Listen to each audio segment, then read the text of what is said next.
A paz do Senhor Jesus Cristo a todos os meus irmãos e minhas irmãs. Aqui quem vos fala é a irmã Caroline. Vamos assim, meus irmãos, entrar no estudo sobre a verdade implícita na comunhão. Glória a Deus, que tem como uma passagem de Êxodo capítulo 12, versículo 11 ao 14. Amém? Glória a Deus.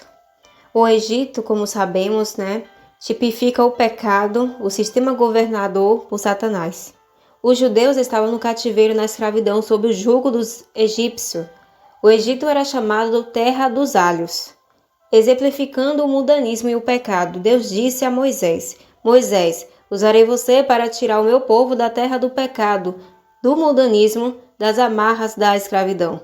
Você será um instrumento em minhas mãos para redimir o meu povo e dar-lhe a liberdade. Moisés seria um único homem contra os milhões de egípcios e a força de seu poderoso exército, formado por soldados valentes que havia guerreado e vencido nações. Deus poderia ter enviado um exército de anjos em vez de usar Moisés. Mas então não haveria qualquer participação humana. No entanto, no jardim do Éden, a maldição do pecado recaiu sobre a humanidade pela desobediência de Adão, e o salário do pecado é a morte. Logo havia um único jeito para remover a maldição. Tinha de ser com sangue. O derramamento de sangue era a única maneira de redimir o homem e libertá-lo do pecado. Deus ordenou a Moisés que separasse um cordeiro, em Êxodo capítulo 12, versículo 3, para ser sacrificado. Que relação tinha um cordeiro com a libertação do povo das mãos de um exército equipado com carruagens, espadas e lanças?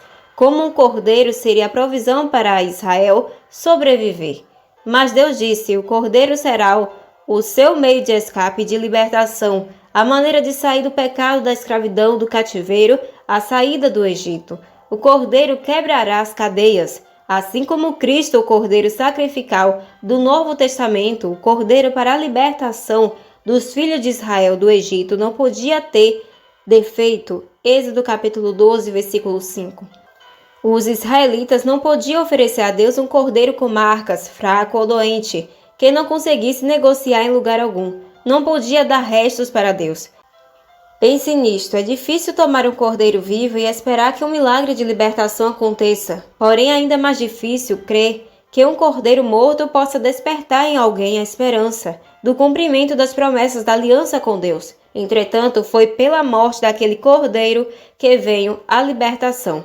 E não era apenas a morte de um cordeiro, o derramamento de seu sangue. Êxodo capítulo 12, versículo 7. Afinal, o sangue do animal era uma alusão ao sangue de Jesus, o verdadeiro Cordeiro de Deus que tira o pecado do mundo, que um dia fluiria na cruz do Calvário.